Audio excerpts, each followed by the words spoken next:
Roger. How you doing? Thanks for joining up, man. I see you there. Well, hey, let's go ahead and start up. Hi, my name is Bill Stump, and today we have Roger Rosenbaum with us. We're here at the Virtual Propane Expo. Thanks for being early to this event. And the goal of this presentation is really to learn to unpack everything about video. What are the why video? How do we use it? What's the benefit of it? And for the Virtual Propane Expo, this is like taking trade shows and turning them digital. And in order to do that, if you are an exhibitor, you really kind of need to have a booth that has some sort of visuals for people. You're not there to physically shake their hand. So here's some exhibitor booths, and then here's all these exhibitors here, all these vendors. And so in today's world, right? Somebody wants to go visit one of these booths, it's brilliant for them to have one or two types of videos that help engage people and help answer questions. And really the idea is to be selling your story and your product and your services while you are busy doing other things, or selling while you sleep sort of concept, right? And that's, Amazon does it. All the biggest companies are really leveraging digital technology. I was listening to a speaker that was saying, look, the leading companies are no longer saying that they are a specific industry, vendor, or marketer. They say that they're a technology company that also does this. So an example, Domino's Pizza, they're a delivery company. They deliver commodities, so they're a little bit associated with us. About 12, 15 years ago, their share price went from 30 down to 3. And the CEO said, hey, you know what? We are no longer a pizza business. We are a technology business that also does pizza. And they got themselves an app. They got themselves a web portal so people would order that way. And they engage people through digital media. What do you know? It took their share price from 3 to 390. Nice return. Wish I had invested. Wish I knew then what I know now. So that's 12 years ago. So imagine the snotty-nosed pizza delivery business is 12, 15 years ahead of us, and we can catch up. So the idea is, hey, how can we, as whether you're a propane marketer, an oil delivery company, a propane delivery company, a multi-fuel delivery company, or one of the companies that serves this industry, how can we use technology, and in this case, video, to help us grow our business and tell our story? And quite honestly, not many of us have had a lot of experience in this area, which is why we asked Roger to come on. Roger, it's kind of fun having him in the expo because he has done this. He's been in bobtails. He's helped some of the largest and some of the smallest propane and multi-fuel companies take their story, make it visual, make it compelling, and make it entertaining and interesting so that people listen and give some of their attention to that, so that they then connect, want to purchase, want to be connected with that, get an emotional or a social or some sort of connection with that company, so they want to purchase from them instead of somebody else. So to put it into context, while Roger has done a ton in the area of video, he leads the company called Brand News Team, which is one of the sponsors of the expo. So thank you for that, Roger. He's an award-winning visual branding and content creation company that he started. He's provided brand consultation and PR and marketing and video advertising to several propane companies, including some really extremely large ones and some really small ones across the last 5 years. So that means he's done the drone videos, he's done the videos in all sorts of different situations, and knows our industry, provided content to LP Gas Magazine, so 12 years experience doing drone type footage, and is requested by many industries to help them with multiple types of media, especially video.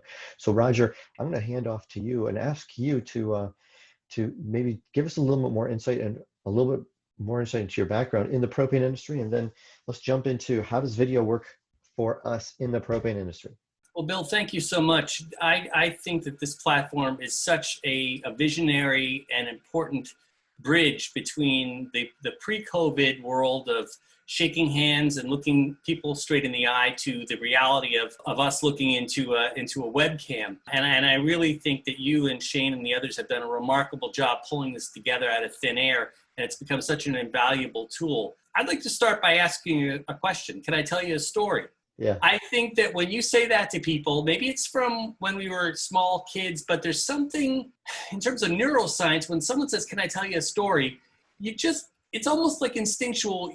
You kind of pull yourself in to listen a little more carefully. And to sort of tell a little story about how I got into all of this was I was about, 22 years old.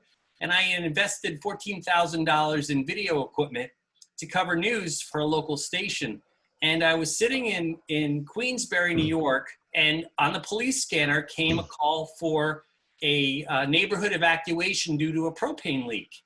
And I looked at the map, and I was literally 3 minutes away, and I was shocked, and I had my gear in the back of the car, and I arrived on the scene probably before a majority of police, fire, and EMS folks, and I watched the whole thing unfold.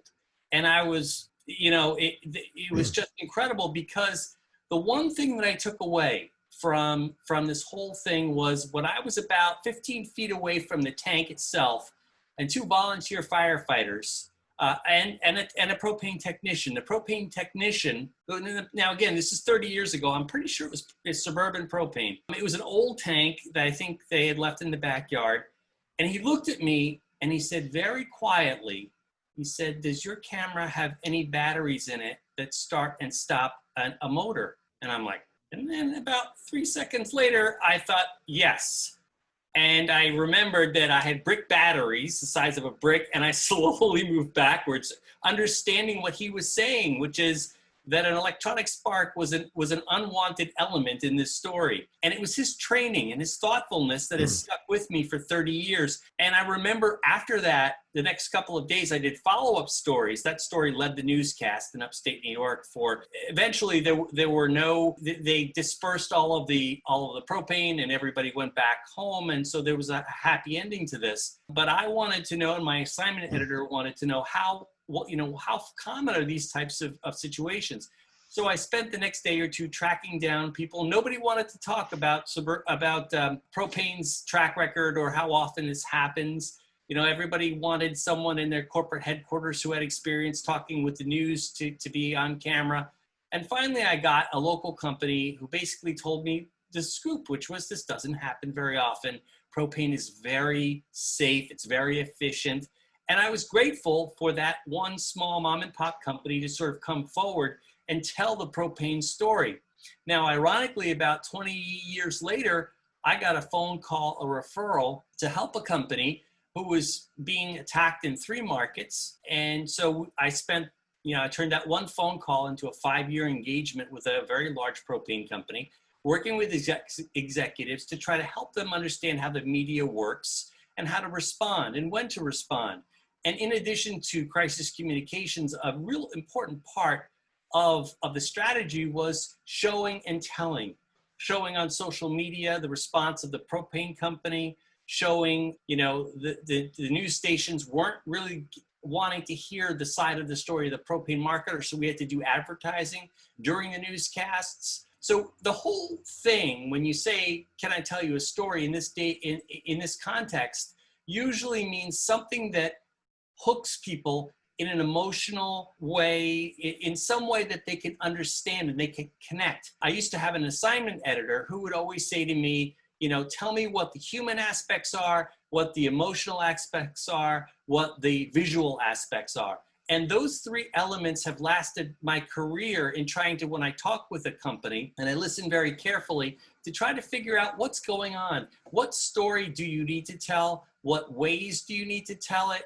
And where do you need to tell it? So that's really the essence of it. And that's why I think that VP is such a brilliant platform, because when you're sort of poking around, when you're walking around each of the virtual booths, you need to tell your story in a way that either furthers a relationship, opens the door to a relationship, educates someone, entertains someone. So there are many different ways you need to connect in a way that kind of, we no longer can go eye to eye right now. And so much is important, so much rides on people's ability to get a sense whether they like you, whether they trust you, whether they believe you, whether they've done business with you before.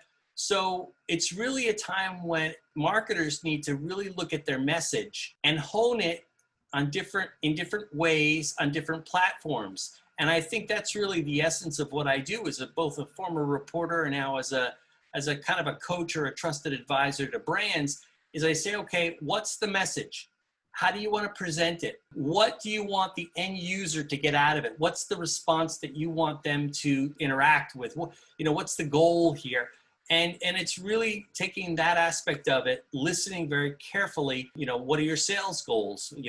Are your goals to bring in new businesses, to develop partnerships? There are just so many different questions. And so I sort of try to listen very carefully and try to help guide brands to reach the ability to increase their visibility, their credibility, and ultimately their profitability. So I look at many different tools, and video is one of the key ones that we use, but we also use public relations and marketing and social media.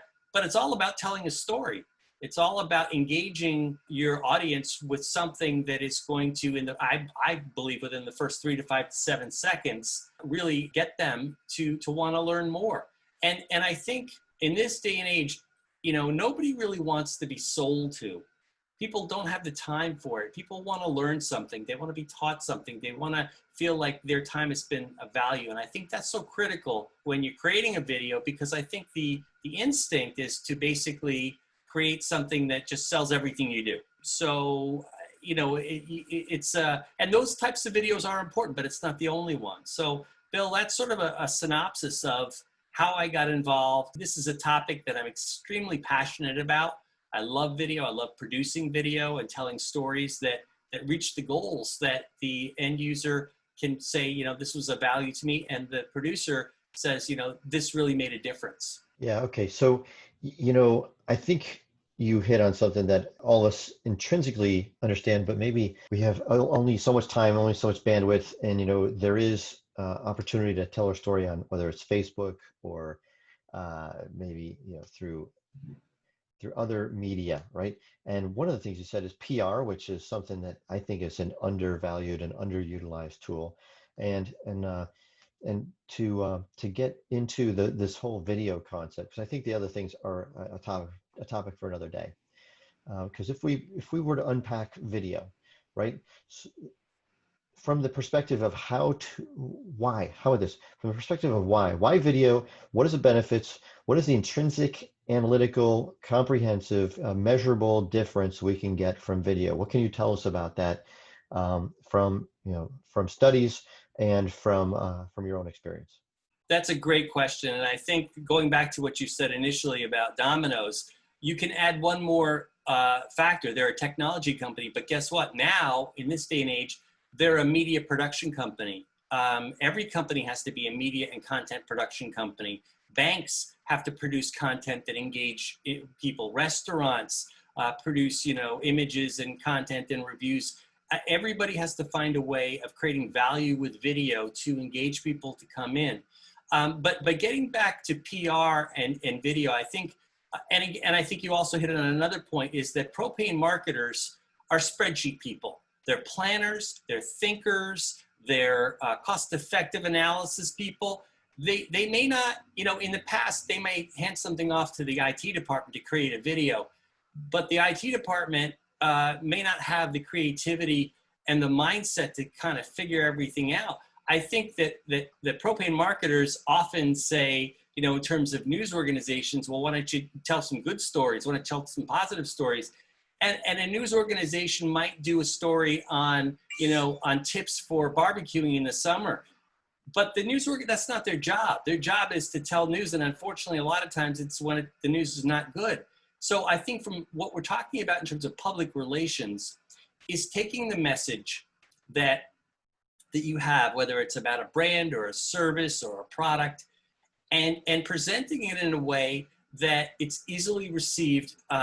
That I often say that I read press releases a lot, and it's almost like a majority of times the press releases are almost more marketing material than they are news. So you really have to start thinking about things from the end user's perspective, not just what's in it for you, but what's in it for the other side.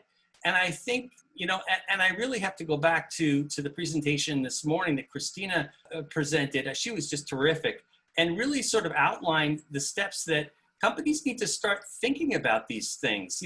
At the table of, let's say, the operations manager and the GM and, let's say, legal and maybe marketing, there needs to be somebody from PR who understands video and video storytelling, because you might come up with a strategy, but if you can't roll it out in a creative way, in a way that has some relevance, some relevance Yeah. and is entertaining, then it's going to miss the mark. And I think PR is so critical. You have to think about stories that aren't being told by the newspaper or the television or the radio station that matter to your customers. And so, for example, good PR might be how to winterize for the upcoming heating season, how to buy a new boiler that might be more efficient to save you some money, but do it in a way that really is less selling and more telling, and give people the opportunity to really say to themselves, okay, in my own house, how is this going to work in my house? And you have to be really careful. I'll never forget the time that I got a phone call from a brick siding company wanting to sell me brick siding. Well, I rented and the house had vinyl siding. So they were off the mark on that, trying to sell me on something, so it's not just a sort of a blast out a message. It's really trying to fine tune things to the audience that you are trying to reach for the result that you're trying to get. Yeah. Okay. So video, it can be used lots of different ways in lots of different formats and for lots of different stories. But why video? How does it help us move the needle? That's an excellent question. And I think it's really complex in some ways and simple in others, because everybody's overwhelmed. Nobody is reading. So if you look at a website and you see that it's just full of text, you're going to probably blow by it. And I think some of the statistics that are coming out are really proving the point of how valuable video is to pull people in, to engage them.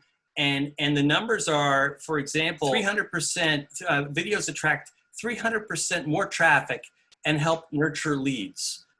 A business is using video marketing. 76% reported an increase in traffic due to video. 90% of users report that a product video is helpful in the decision-making process. So, there are a lot of different aspects, whether it's frequently asked questions or, people responding to questions about a product and the service. But video is pretty critical.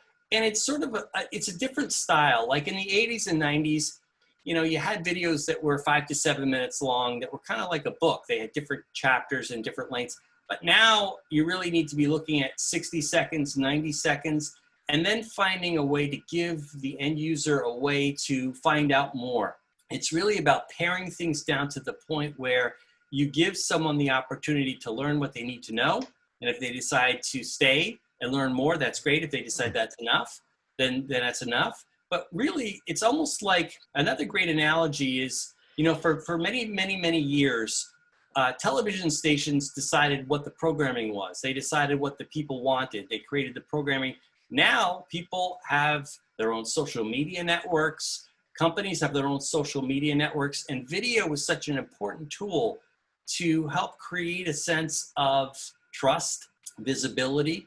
I mean, since we can't be face-to-face, this is the next best thing to sort of reaching out and touching someone. That used to be a phrase that the phone companies used to use. And I think that marketing for propane companies has come leaps and bounds in the past 10 years. I mean, if you think about it, 10 years ago was probably at the end of the era of the yellow pages for marketing.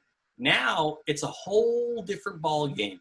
Customers can hire you and fire you on their iPhone. They can look for information, they can pay their bills, and you kind of have to use video at every step of the way to engage and encourage customer engagement and find a way to keep people engaged, happy, connected. And if you're lucky, they might share the video with someone else and bring in some new business. Yeah, I'm shocked at, first of all, the numbers, that 300% video can increase traffic by 300%. That's a lot.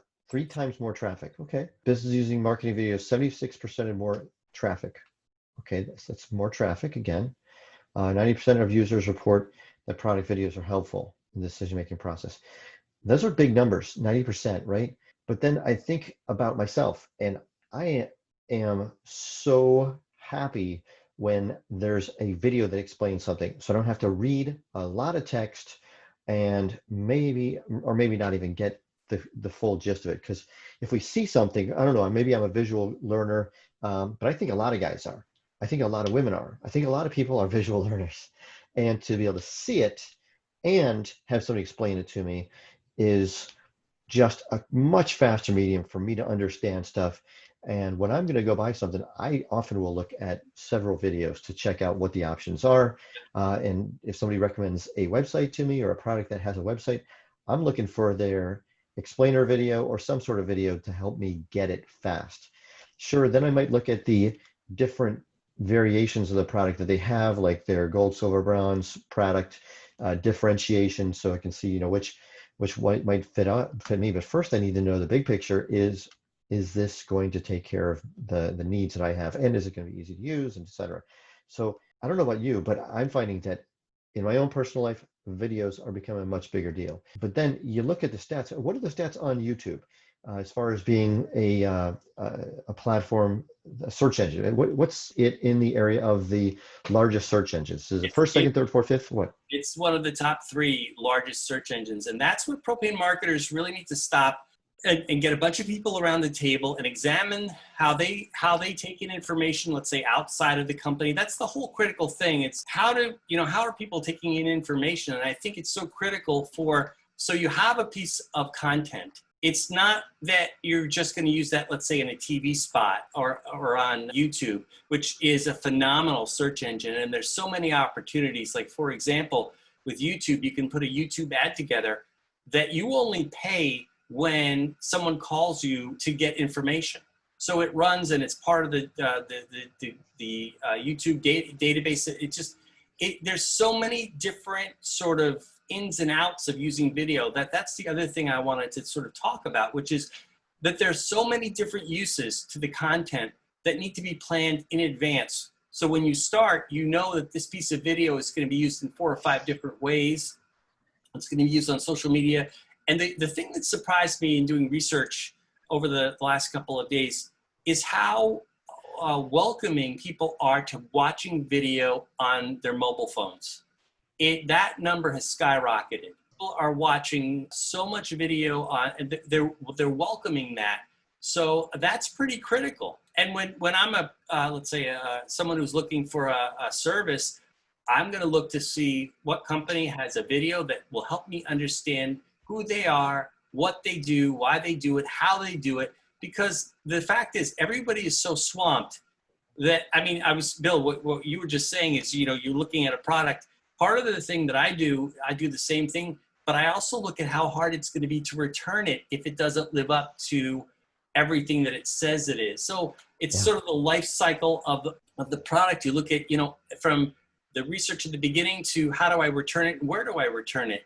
Everything is in the hands of the consumer now, and the programmers are no longer in control. It's the end users, and so you have to think of that. And so I'm looking at that huge list of VPE vendors, and I try to think of how many different types of videos there could be, or how many different ways the content can be used. And I watch some of them. For example, they'll put up a Zoom call as their marketing video. Well, that may not be the best solution, because maybe the person who created its mother will watch 11 minutes of the video, but will anybody else really engage? Those are the questions you need to ask. And, should I use an outside service to put, that uses, let's say, generic stock images? Well, I always use this analogy. Do you want to change your own oil? Well, you can, but there are other ways of doing it that are more efficient. And I guess what I'm getting at too is that this is a whole giant world. You're not just creating one video. You're trying to figure out how to squeeze the most mileage out of everything that you do. And I know that propane marketers are very good at that. They're very good at trying to figure out how to get every bang for their buck, and how is this going to save me money, and how is this going to be more efficient, and how is it, what's the cost per new customer acquisition? So this is really, it's kind of a mixture of being creative and being analytical. And I think that in this day and age, every company needs to be a content creation company and an event company too. Making sure, not in COVID days, but keeping a way to keep in touch with your customers in a way that they don't feel like it's overwhelming, but that you keep dibs on their needs and what you're doing. The question is, and I think this was mentioned earlier, deciding when to communicate and when not to communicate. And I think sending everything out like it's a giant fire hose I think that's as much of a turn. I'm not sure that that's the answer. I think being very strategic and efficient in how you communicate is really pretty critical. Go ahead. I was just gonna let me jump in for a second. So years ago, this commercial made a big dent. Shave Club for Men, shaveclub.com. And it was a 1 minute and 34-second story that just got 26 million views, right? 26 million views. It's a lot of views for a commercial. People shared it. This commercial is just funny. Been others out there where people took a product and made it funny and made it into a story. So to your point, a story gets shared. A PowerPoint presentation might not be, right? And there's two groups that are interested in hearing from you how to harness this. Okay, one group is the propane marketer. And so here's propane marketer at a certain propane company. They have a website, and that's their primary digital media platform. They might have a Facebook channel too, okay? But a lot of them, if they do, it's really pretty dormant. So how do they, what's an example of a video they could do? Because as I listen to you, I'm thinking about a lot of people when they go to a website or to one of the vendor booths on the Expo, if they see a video and it's like going to be 10, 20 minutes long, they might pass just because they're like, hey, I don't know if I want to spend 10 minutes or 20 minutes. But if it's 60 seconds or 90 seconds, I feel like they might be more willing to invest. There's nothing venture, nothing yet. I can click and watch this for 30 seconds, 60 seconds, just check it out, right? And it's maybe a smaller hurdle for them to do. So let's jump into propane marketer. How does a propane marketer approach this? That's a great question, and it's a really basic one. I think it has to do with any business. Tell me something about you that I don't know, that I will find interesting, that I will find that will make me want to do business with you. Whether it's that your great grandfather started a business, or you've won an award for, the best customer service 10 years running. Tell me something, show me something. For example, show me what your bobtail driver does when he gets up at 4 o'clock in the morning, and the amount of work he has to go through and the snowbanks that he climbs over when you don't shovel out your, you know what I'm saying? The tank, yeah, sure. Show me the lengths that you go as a business to serve your customers. Mm-hmm. Also, almost as important, if not more important, one of the most effective uses of video are testimonials. When a third party talks about your company in a way that's believable and honest, that's pretty powerful stuff. So if Jane Smith down the street that I know has said that she's going to use XYZ propane because they checked on her mom when she was out of town, that says something. I mean, that means something. That's a really important part. I just want to take a second. We're so digital. We are so remotely disconnected in a way, but we are all human. So we can't forget that. When you communicate in a human way, when you make a connection in a human way, this company reached out and checked on my mom, or, noticed that a window was open, or, just did something, that's the kind of stuff that if it can be told in an honest way, that's gold. That's marketing gold. And I think even the smallest mom and pop propane company can use something like that. I'll never forget one company, customers used to leave milk and cookies around Christmas time for the bobtail driver. And that's always the funny thing, is that I say to marketing companies, I'd say to propane marketers, tell me some success stories. And they all scratch their head. But then I sit around with the bobtail drivers and they'll tell me, one lady left this, or one lady did that, or sent Christmas cards to, we need to feel human connection at this date, time, and juncture. We're all doing everything remotely. Our kids are going to school remotely, but we need to feel some sort of a human connection. And I think that's the way video can be very effective. And from the smallest marketing company, propane marketing, to the largest. Okay, so when you started the whole thing off, you said, "Hey, is it okay? Can I have permission to just tell you a story?" I thought to myself, "Yeah, I like stories, Absolutely. Tell me the story," right? We sit around campfires with people and we're like, "Hey, tell us a story about this," and that's really part of, I think, our human psyche, is we like to hear stories. We just love it. That's all movies are, is a story put it into a digital video format. So what I hear you saying is testimonials, maybe in a story format, whether that's visually or, in some sort of a format. So testimonials are really strong. Okay, great. That's important for us to know. Also, that when we do make some sort of a video, put it out there in a story format, some sort of a story, capture some part of a story. I think another thing you said was that we might need a video for different products or different aspects of our company. One might be testimonials, one might be, a story about a personal story about, a driver, a tech, a customer. There's different types of stories. So for those of us that are just getting into this, right? Just getting into this, what would be, the top 3 stories that, for propane marketers that they might consider doing, and just tell us a little bit about that. Or second question, tell us a story about some videos you did for a propane company that moved the needle for them. I think it can go, I mean, I kind of look at propane marketing as internal and external. I think the messaging, if you're in a large company, I think the heartbeat of the company, of the brand, I think it's so critical that the message from the top go down, from the board should go down to the bobtail driver. And that message can be told through video. I think that training can be video, can be kind of a video, so that it augments, let's say, reading to make the comprehension even more. Procedures, let's say, driving procedures. I even, thinking this morning, listening this morning, I had this idea, and I'm sure it's going to happen, is putting a 360-degree camera on a bobtail, so that whenever it's moving or delivering, video is recorded. So let's say somebody says, well, the driver came out and beat me or did this.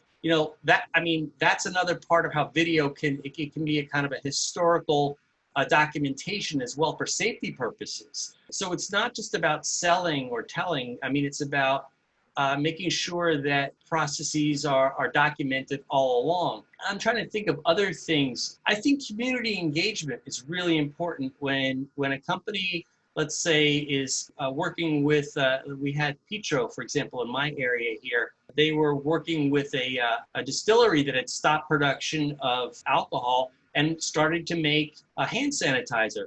And Petro decided that they were going to buy a bunch of it and donate it to EMS and police and fire, because one of the GMs at Petro was actually a volunteer firefighter.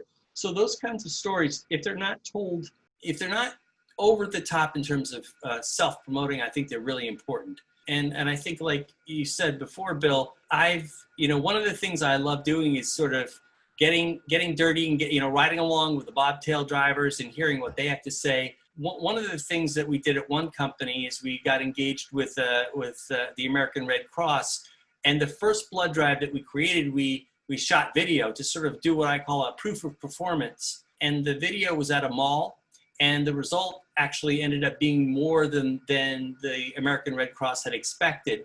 And we documented that, and we ran that in a TV spot, and we also, I think, put it on the client's website. And that one blood drive grew to become a national campaign supporting 19,000 blood drives.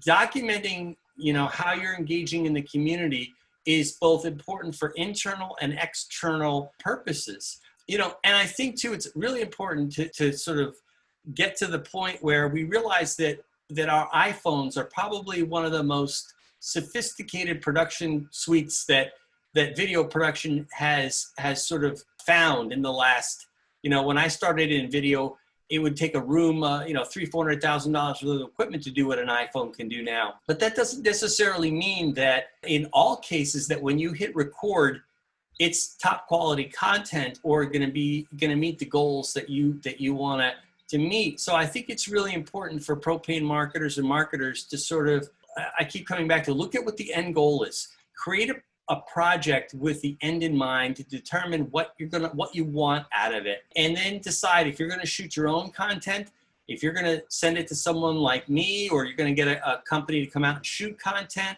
Really look at the overall value, and then also take some time to look up, if you are going to shoot it yourself, what are some of the things that would make your video better? I'll never forget seeing a very large propane company use an iPhone the shot was not very well framed, was with the quality, the audio was pretty poor, but the person in the video was an executive who took time to get their hair done. and felt like that was the key point. Well, their hair looked great, but you couldn't hear what they were saying. The lighting was poor. So I would just like to share a couple of points that what separates good quality video from not so good is putting the camera on a tripod, getting a lavalier microphone for the lapel that you connect to your camera or your phone, looking at the room where you're shooting and determining where the source of light is coming in. Because a lot of times I'll see executives at very large companies with a very large window behind them. It lights the back of their head, but you can't see their face, or you see, let's say under their eyes, you see, very large, bags, dark circles under there. So when you're shooting something, the time to determine when you should have done something is not when you're in post-production to realize that the CEO's tie wasn't straight. It's really thinking about all levels. It would be the same as if you were starting to plan and show someone how to do a bobtail delivery from A to Z. Video production is the same kind of process with pre-production, field production, post-production. And it's a process of learning, it's not just a matter of going out and hitting record, although you can do that and you might get lucky with something funny, but ultimately it's a planning process. And if you do it right, if you tell a story with humanity, humility, sometimes some humor, you'll get people to pay attention and you will open doors that might not have been opened before. And I think at a time like this, people want to do business with the people that they like and trust. And if they haven't met you before, video is a really great way of making a strong connection. Right on. I think that, let me interject for a second and see if we have somebody that wants to ask a question here. So somebody raised their hand. Shane, I think you might have raised your hand and you might wanted to say something. If you do, you're live, and we'll go ahead and allow you to ask a question if you haven't. All right, so let's get down to brass tacks here, okay? So what kind of videos should a propane marketer do first? Is it an explainer video? Is it a brand video? Is it showcasing a solution? Is it a history, telling about the history of the company? I don't know. What is it? What would be the first one that you would do if you owned a propane company? That's a great question. What I would do is I would reverse engineer it, and I would look at what are the top reasons people are not using your company, and then try to figure out how to resolve those questions. I think a history video is important. I think in this day and age, people, while it may be more of a subconscious, people want to know if you're able to deliver in the darkest days of winter. Do you have the supply? Do you have the equipment? Do you have the staff? Do you have the experience to come out in the middle of the night and fix something? My 20-year-old boiler might, do you have what it takes to solve a wide range of customer needs and wants? I think, at the most inopportune times, I think that's the answer. Okay, good. Next, how about this? If you owned one of these companies that was in the Expo, okay, they are one of the presenters, they're over here, one of the sponsors, or one of these companies down here, and you go to their exhibit booth, and let's just go to the platinum exhibitors. Some of them have maybe a video, and I don't want to pick on anybody, but here's a company right here. They have some text to this image. Learn more, contact us. There's some of them might have a video that'll pop up here in a second. So my question to you is, what kind of video would you have here, if any? And would you have any videos down here too? Tell me what your thoughts are on that. Well, my first thought is it's a winner having what looks like either a mom or a grandmother with a young kid. That just, I can't imagine how people can't connect with that. And the kids looks happy. So off the top, I want to know more. I want to see more. I want to see where they're going with that. But I think that marketers need to look at how they're communicating. I think the bottom line is what I most often will do with any company or any client is just listen and try to figure out what the soul of the company is. Who are they? What do they do? Why do they do it? How do they explain how they do it? Is that an effective use of video? Are you using too much stock that makes it look like all of the people in your video are from, a European country? You have to just kind of pick it apart, like, all of the elements like you would a meal, like you just pick apart all of the elements. And then you have to ask yourself, would I buy from this company? You know, like for example, I talked with one of the vendors maybe 3-4 weeks ago, and I learned so much more about what motivates her to work for her customers. She's got a very complicated business where she helps with understand regulations coast to coast, and that's important to me. And I get the sense she knows what she's doing, but why she's doing it and how much pride she takes in what she's doing. That really is a key factor to me, is how that translates. I'm looking at one of the things that you've got up here. I think to a lot of people that it's a veteran-owned business is a sort of a signal that says, I want to do business with this company because they support veterans, or they support a cause that's important to me, whether it's autism support or cancer, or, you know, it's a signal. How do you communicate? How do you signal to your end user that you are to be trusted, liked, and that you're reliable? That's what it comes down to me, when I'm looking at something. All right. So really, it sounds like you're looking at things that really touch the heart, like that, you know, and don't look fake or phony, or, you know, something that I don't think that's the normal. I don't think that the norm is the norm for those of us that are not as well versed in this, is to give a technical analysis and a long drawn out thing, telling the features, functions, maybe the benefits, and a story just would probably be more engaging. You know, I think that's what I'm walking away with this from Well, hearing what you're saying. Look, I think that you're not wrong, that there may be something truly mechanical. Let's say the gas meter set assembly. You have to raise a question. It's always great starting with a question.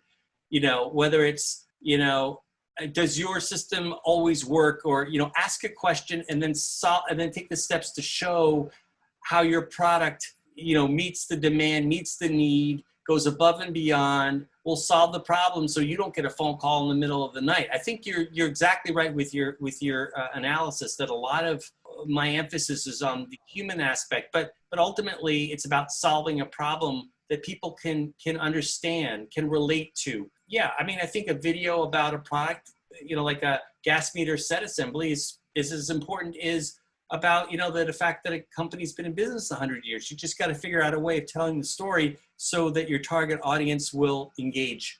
Okay. All right. So as far as a strategy or plan for propane marketers and the vendors, those that support the propane marketers, how would you suggest, what should they do? Let's say they don't have any, or they have just an old, out of date, they need to start all over again.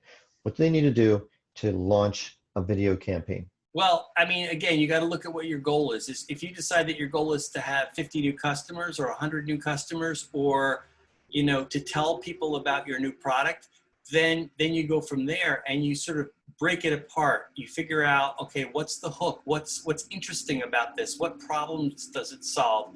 What, you know, how does this position our company? And really, you have to ask yourself, why are you on VPE? What are you hoping to get out of it? And for me, it's because this is a brilliant way to engage at a time when we can't engage face to face. Okay, so what does that really mean?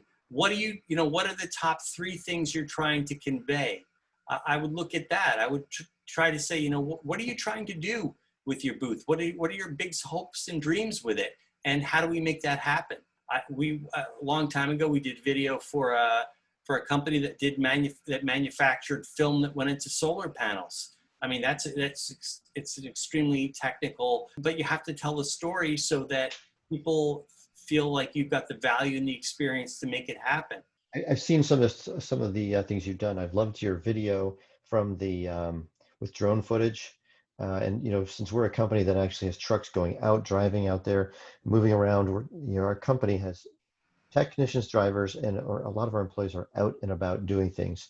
It's fantastic, and it helps tell that story from a perspective of customers. Customers really do see the trucks, they do see the tanks, and from their perspective, that's who we are. We are that company that has those weird trucks that fill our tank with gas, you know. So, all right. Well, hey, thank you so much for enlightening us more on video. It's clearly a topic that really has a lot of breadth and depth to it. And so I appreciate you being here to walk us through a lot of that.